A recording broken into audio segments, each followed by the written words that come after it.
میں اس وقت 11 سال کی تھی۔ عمر بہت چھوٹی تھی، بچی تھی، انجان تھی، نہیں جانتی تھی کہ میرے ایک قدم کا نتیجہ کیا نکلے گا، مگر میں نے وہ قدم اٹھا لیا۔ 11 سال کی عمر میں میں نے ایک ایسا بھیانک قدم اٹھایا جس نے میری زندگی کا رخ بدل کر رکھ دیا، اور پھر تمام عمر میں اس ایک غلط قدم کے بھیانک نتیجے بھگتتی رہی۔ کیونکہ میرا نام ہما ہے، میرا اصل نام کیا تھا یا میرے والدین نے میرا نام کیا رکھا تھا، میں اس بات سے بالکل بے خبر ہوں، انجان ہوں۔ مجھے اس بارے میں کچھ علم نہیں، کچھ یاد نہیں، اور میرا تعلق کس شہر سے تھا یہ بھی مجھے یاد نہیں۔ ہاں، اب میں ملتان کی رہنے والی ہوں۔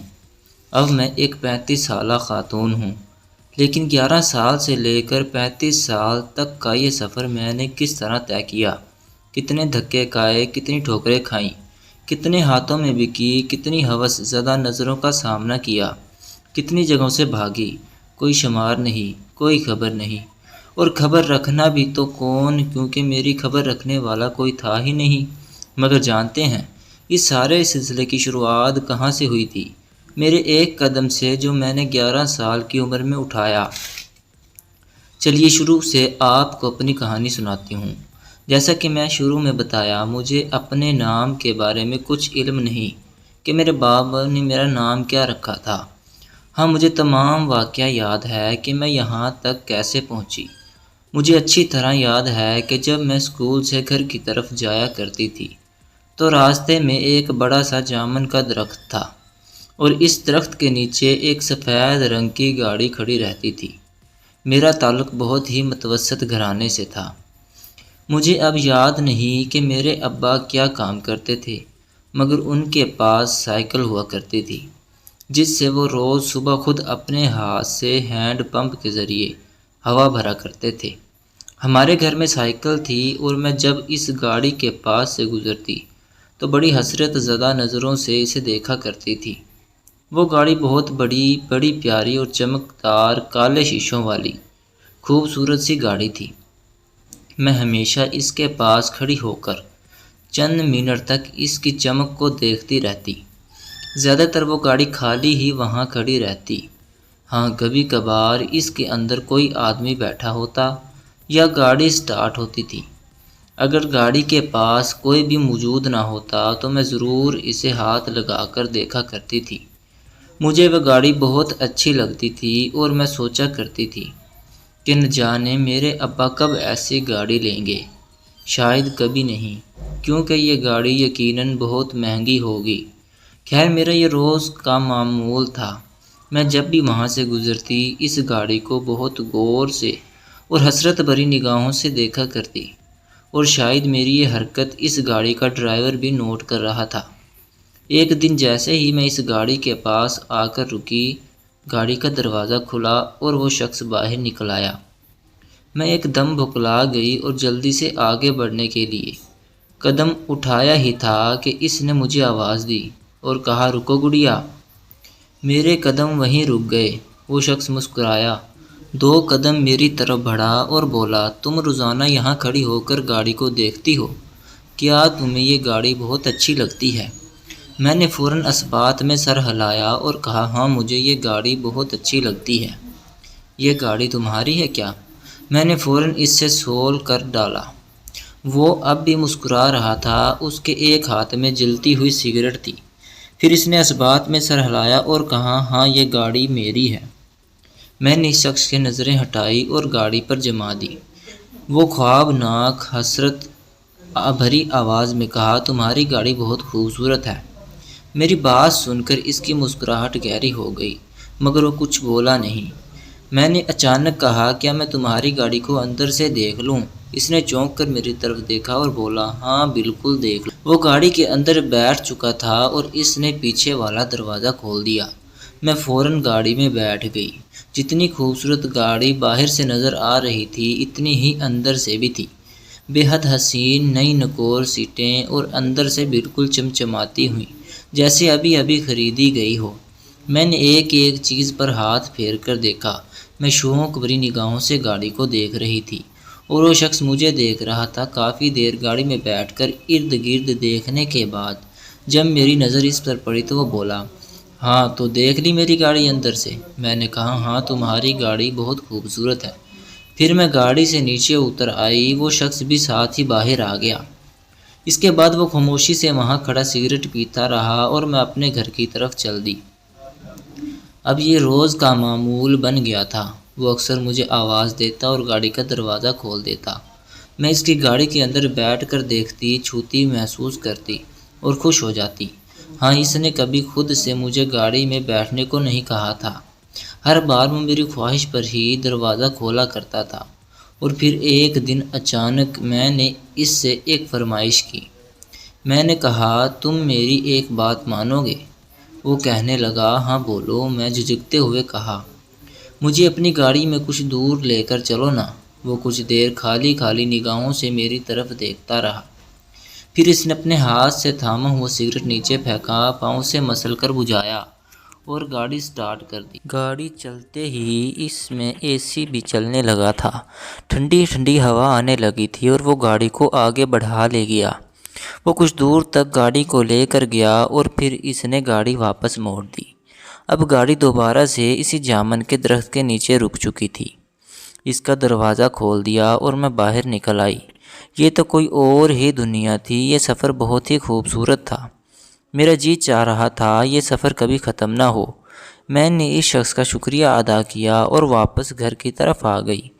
اب میں نے بہت خوش رہنا شروع کر دیا تھا۔ میری زندگی میں یہ جو ننھی سی خوشی آئی تھی نا، اس گاڑی کو اندر سے دیکھنے کی اور اس میں تھوڑا سا سفر کر لینے کی، میرے لیے یہ بہت بڑی تھی۔ اور اب میں اکثر اس شخص سے گاڑی میں بیٹھنے کی فرمائش کرتی تھی اور وہ چپ چاپ میری یہ فرمائش پوری بھی کر دیا کرتا تھا۔ یہ کہانی اس طرح کئی مہینوں تک چلتی رہی۔ کوئی رد و بدل نہیں ہوا تھا، مگر پھر اچانک اس کہانی میں ایک موڑ آیا جس کے بارے میں نے تو کبھی سوچا ہی نہیں تھا۔ ہوا کچھ یوں کہ اس دن اتوار تھا، چھٹی سے اسکول تھی، مگر میں پھر بھی اس جگہ پر پہنچ چکی تھی۔ نہ جانے کیوں اس دن میں نہا دھو کر اپنا سب سے اچھا لباس پہن کر گھر سے نکلی تھی۔ میں اپنی دونوں پونی چلاتے ہوئے اس جامن کے درخت کے نیچے بیٹھی تو حسب معمول وہ شخص گاڑی سے ٹیک لگائے کھڑا تھا اور سگریٹ پی رہا تھا۔ میری طرف دیکھتے ہی اس کے چہرے پر مسکراہٹ پھیل گئی اور اس نے سوالیہ نظروں سے میری طرف دیکھا۔ میں نے بھی مسکراتے ہوئے کہا، مجھے گاڑی میں جھلا دو گے؟ اس نے جلدی سے اس بات میں سر ہلا دیا، سگریٹ نیچے پھینک کر پیر سے بجھائی اور ڈرائیونگ سیٹ پر بیٹھ گیا۔ آج میں نے پیچھے بیٹھنے کی بجائے اس سے آگے بیٹھنے کی فرمائش کی۔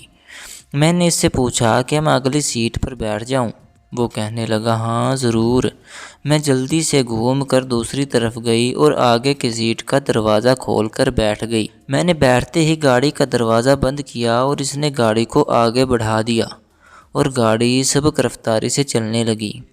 میری گردن تن چکی تھی اور خود کو شہزادی محسوس کر رہی تھی۔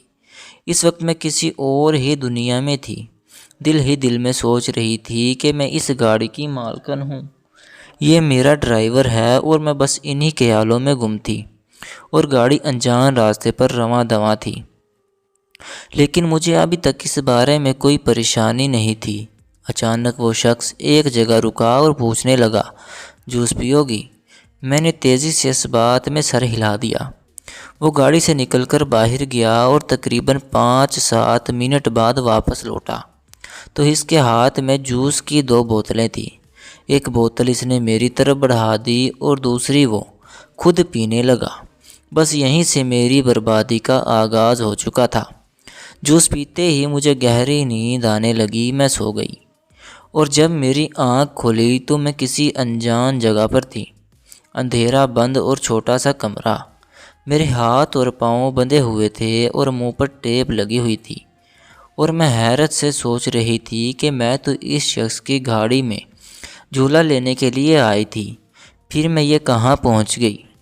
جانے کتنا وقت یوں ہی وہاں لیٹے لیٹے گزر چکا تھا۔ پھر اس کمرے کا دروازہ کھلا اور کوئی شخص اندر داخل ہوا۔ اس نے کمرے کی لائٹ جلائی اور میرے قریب آیا تو میں نے دیکھا کہ اس نے ہاتھ میں کھانے کی ایک ٹرے پکڑ رکھی تھی۔ جیسے ہی وہ میرے قریب آ کر بیٹھا اور میرے منہ سے پٹی اتاری، جیسے ہی میری اس کے چہرے پر نظر پڑی تو میں حیران رہ گئی، کیونکہ یہ وہی شخص تھا، گاڑی کا ڈرائیور۔ میں نے حیرت بھری نظروں سے آنکھوں میں آنسو لیے اس کی طرف دیکھا اور کہا کہ تم مجھے یہاں کیوں لے کر آئے ہو؟ تو مجھے تسلی دیتے ہوئے کہنے لگا، گھبراؤ نہیں، بس ہم تھوڑا دور تک آئے ہیں، واپس چلے جائیں گے، تم یہ کھانا کھاؤ۔ میں نے کہا کہ تم نے مجھے اغوا کر لیا ہے؟ میری بات سن کر وہ مسکرایا اور کہنے لگا، ارے نہیں بے وقوف۔ میں نے پھر بھی ایک اور سوال کیا اور اس سے کہا، تو پھر تم میرے ہاتھ پاؤں کیوں باندھے ہوئے ہیں؟ اس نے میرے ہاتھ کھول دیے اور کہنے لگا، زیادہ سوال جواب مت کرو اور خاموشی سے کھانا کھا لو۔ اس وقت میرے دل میں یہ خیال آیا کہ مجھے اس کی بات مان لینی چاہیے، لہٰذا میں نے چپ چاپ اس کی بات مانی، کھانا کھا لیا۔ کھانا کھانے کے بعد اس نے ایک دفعہ پھر سے میرے ہاتھ باندھ دیے اور کمرے کو باہر سے بند کر کے جا چکا تھا۔ اس طرح نہ جانے کتنے دن گزر گئے، میں ہر بار اس سے سوال کرتی اور وہ مجھے گھما پھرا کر سوالوں کے جواب دیتا رہا۔ پھر ایک دن رات کے وقت میرے منہ پر کپڑا ڈال کر وہ مجھے ایک بار پھر سے گاڑی میں بٹھا کر کہیں لے گیا۔ اس بار اس نے مجھے ایک اور شخص کے حوالے کیا۔ پھر میں اس دوسرے شخص کے ساتھ سفر کرنے لگی۔ وہ دوسرا شخص مجھے ایک ایسی جگہ پر لے گیا جس کا نام مجھے بہت بعد میں معلوم ہوا کہ وہ طوائفوں کا کوٹھا تھا۔ وہ شخص مجھے اس کوٹھے پر چھوڑ کر چلا گیا تھا، مگر دن بعد میں نے وہاں سے بھاگنے کی کوشش کی، لیکن میری یہ کوشش ناکام ثابت ہوئی۔ ان لوگوں نے مجھے پکڑ لیا، نہ صرف پکڑ لیا بلکہ اسی شخص کو دوبارہ بلوایا اور مجھے اس کے حوالے کرتے ہوئے اس کوٹھے کی مالک نے کہا، اسے لے جاؤ عارف، یہ یہاں پر ٹکنے والی نہیں ہے اور دوسرا چھوٹی بھی ہے، مجھے اس پر بہت محنت کرنی پڑے گی۔ عارف نام کا وہ شخص مسکین سی صورت بنا کر کہنے لگا، میڈم یہ ظلم نہ کرو میرے ساتھ، میں نے اس کا پیسہ بھرا ہے۔ تو میڈم ماتھے پر بل ڈال کر اس شخص سے کہنے لگی، تو میں کیا کروں؟ آگے لے جا کر بیچ دے، تیرا پیسہ پورا ہو جائے گا۔ وہ شخص ایک بار پھر سے میرا بازو تھام کر وہاں سے چل پڑا اور میری زندگی کا سفر ایک بار پھر سے شروع ہو گیا تھا۔ نہ جانے کتنے مہینے اور کتنے سال گزر گئے، اب مجھے گنتی کا کوئی حساب نہیں تھا۔ کبھی کبھار رات کو جب اماں ابا کی یاد آتی تو میں بے تحاشا روتی اور اپنے اس قدم پر پچھتاتی کہ میں نے یہ قدم اٹھایا ہی کیوں، میں اس شخص کی گاڑی میں بیٹھی کیوں؟ مگر وہ عمر نادان تھی، کم عمر تھی، نہ سمجھتی۔ معلوم نہیں تھا کہ ایک چھوٹی سی غلطی کا اتنا بڑا خمیازہ بھگتنا پڑے گا۔ اس وقت وہ غلطی چھوٹی معلوم ہو رہی تھی، لیکن وقت کے ساتھ پتہ چلا کہ وہ غلطی بھی بہت چھوٹی نہیں تھی، غلطی بہت بڑی تھی، اسی لیے مجھے اتنی بڑی سزا ملی۔ خیر چند دن اپنے ساتھ رکھنے کے بعد اس شخص نے مجھے آگے ایک اور شخص کے حوالے کر دیا۔ یہ نیا شخص بھی تقریباً ہفتے دو ہفتے مجھے اپنے ساتھ لیے پھرتا رہا، بیچنے کی کوشش کرتا رہا، مگر کہیں پر بات نہ بن سکی۔ ایک ویران سے کھنڈر نما خستہ گھر میں ایک ساتھ ہی رہنے لگی۔ دن بھر گھر کے کام کاج کرتی، برتن کھانا پکانا سب میری ذمہ داری تھی۔ جیسا کیسا مجھے آتا میں کام کو نپٹا لیتی تھی اور رات کو تھک ہار کر بستر پر جا گرتی۔ ایک رات کو نشے میں دھت وہ گھر واپس لوٹا تو نہ جانے کس مقصد سے وہ میری طرف آیا۔ مارے خوف کے میں نے رونا شروع کر دیا اور اس سے آگے ہاتھ باندھ دیے۔ شاید قسمت اچھی تھی کہ اسے مجھ پر ترس آ گیا اور وہ گرتا پڑتا اپنے بستر پر جا کر لیٹ گیا۔ صبح اٹھا، گھر سے باہر نکل گیا، واپس آیا تو ہاتھ میں ناشتے کی پوٹلی تھی۔ ناشتہ کرتے ہوئے اچانک اس نے ایک سوال کیا، میری طرف دیکھتے ہوئے کہنے لگا، شادی کرے گی مجھ سے؟ اس اچانک سوال پر میں کچھ لمحے تو کچھ بول ہی نہ سکی، خاموش اور خالی نگاہوں سے اس کی طرف دیکھتی رہی اور من ہی من میں سوچنے لگی کہ میں کب سے دھکے کھا رہی ہوں، کبھی ایک مرد کے پاس، کبھی دوسرے کے پاس، کبھی کسی کوٹھے پر۔ میرا کوئی مستقبل نہیں ہے اور گھر واپس تو شاید میں کبھی نہیں جا پاؤں گی۔ اس طرح در در پھرنے سے، ٹھوکریں کھانے سے تو بہتر ہے کہ مجھے شادی کر لینی چاہیے، اور پھر میرے کون سا ماں باپ ہیں جو میرے لیے رشتہ دیکھیں گے۔ لہٰذا میں نے خاموشی سے اس بات میں سر ہلا دیا، اور پھر اسی شام کو وہ ایک شخص مولوی کو چند گواہوں کو لے آیا، اور اس دن میرا اپنے سے دگنی عمر کے مرد کے ساتھ نکاح ہو گیا۔ نکاح کے بعد مجھے پتہ چلا کہ اس کا نام شوکت ہے۔ شوکت نشئی اور جواری شخص تھا، مگر گزرتے وقت کے ساتھ ساتھ حالات کچھ بدلنے لگے، سمجھنے لگے۔ زندگی میں ٹھہراؤ سا آ گیا تھا، مگر یہ ٹھہراؤ بھی وقتی ثابت ہوا، کیونکہ شوکت خود نشئی اور جواری شخص تھا، اس طرح ایک غیر قانونی سرگرمیوں میں ملوث تھا، لہٰذا وہ ٹک کر ایک جگہ تو بیٹھ نہیں سکتا تھا۔ 6 ماہ بمشکل اس نے اس کھنڈر سے مکان میں گزارے، اور پھر دوبارہ سے کسی اور شہر کا رخ کیا۔ میں بھی اس کے ساتھ ساتھ در بدر کی ٹھوکریں کھا کر رہی تھی، لیکن شادی کے بعد جب میں امید سے ہوئی تو پھر مجبوراً اسے رکنا پڑا۔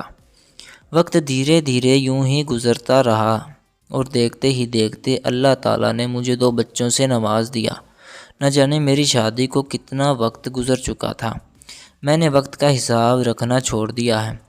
میرے بچے بڑے ہو رہے ہیں، اسکول جاتے ہیں، میں اب ایک شادی شدہ عورت کی زندگی گزار رہی ہوں، ایک ماں کا کردار ادا کر رہی ہوں، لیکن آج بھی جب میں اپنی پچھلی زندگی پر نظر دوڑاتی ہوں تو بے ساختہ دل میں کسک سی اٹھتی ہے، آنکھ سے آنسو زبردستی ٹپکنے لگتے ہیں۔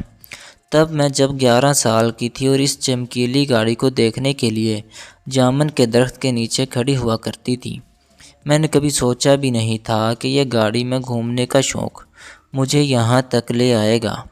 میرے اس ایک قدم نے، میرے اس ایک شوق نے میری پوری زندگی کو ہی گھما ڈالا، یا پھر شاید میری تقدیر میں ہی یہ اتار چڑھاؤ لکھے ہوئے تھے، میں کبھی سمجھ نہیں پائی۔ صحن میں بھاگتے دوڑتے اپنے بچوں پر نگاہ ڈالتی ہوں تو سوچتی ہوں میں نے کبھی تصور بھی نہیں کیا تھا کہ میری شادی اس طرح ہوگی، میرے ماں باپ کی غیر موجودگی میں ایک نشئی اور جواری شخص کے ساتھ، اپنے سے دگنی تگنی عمر کے شخص کے ساتھ، مگر یہ سب کچھ ہو چکا ہے۔ اب میں وہ 11 سالہ لڑکی نہیں ہوں جو کسی بھی چمکتی ہوئی چیز کو حسرت بھری نگاہ سے دیکھتی ہے۔ اب مجھے جو روکھی سوکھی ملے میں کھا لیتی ہوں۔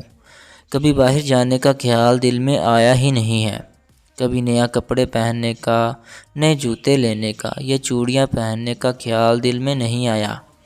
نہ جانے کیوں یہ نئی چمکتی ہوئی چیزیں میرے دل سے اتر گئی ہیں۔ میرے دل میں اب بھی ایک خوف سر اٹھائے رکھتا ہے کہ وہ جو چمکتی ہوئی چیزیں ہوتی ہیں نا، یہ نظروں کا دھوکہ ہوتی ہیں۔ میں نے اپنی زندگی کی ان ٹھوکروں سے اور 11 سال سے لے کر 40 سال کی عمر تک پہنچتے پہنچتے بے شمار سبق سیکھے، لیکن اب یہ سبق میرے کسی کام کے نہیں۔ ہاں، آج میں آپ سب بہن بھائیوں کے سامنے اپنی زندگی کے یہ سیاہ ورق اس لیے کھول کر رکھے تاکہ میری زندگی کے ان اسباق سے کوئی اور تو سبق سیکھے۔ آخر میں اپنے بہن بھائیوں سے التماس ہے، خدارا اپنے بچوں پر نظر رکھیں، بچوں کو کہیں اکیلے مت جانے دیں، ان کے ساتھ ساتھ رہیں، اپنی مصروفیات کو ایک طرف رکھیں اور ان کے لیے وقت نکالیں۔ بچوں کو زیادہ دیر تک اپنی نظروں سے اوجھل مت رکھیں، کچھ دیر بچے نظر نہ آئے تو فوراً اٹھ کر ان کی خبر لیں، کہیں ایسا نہ ہو کہ میری طرح کوئی اور بچہ کسی چمکتی چیز کے پیچھے نہ چل دے۔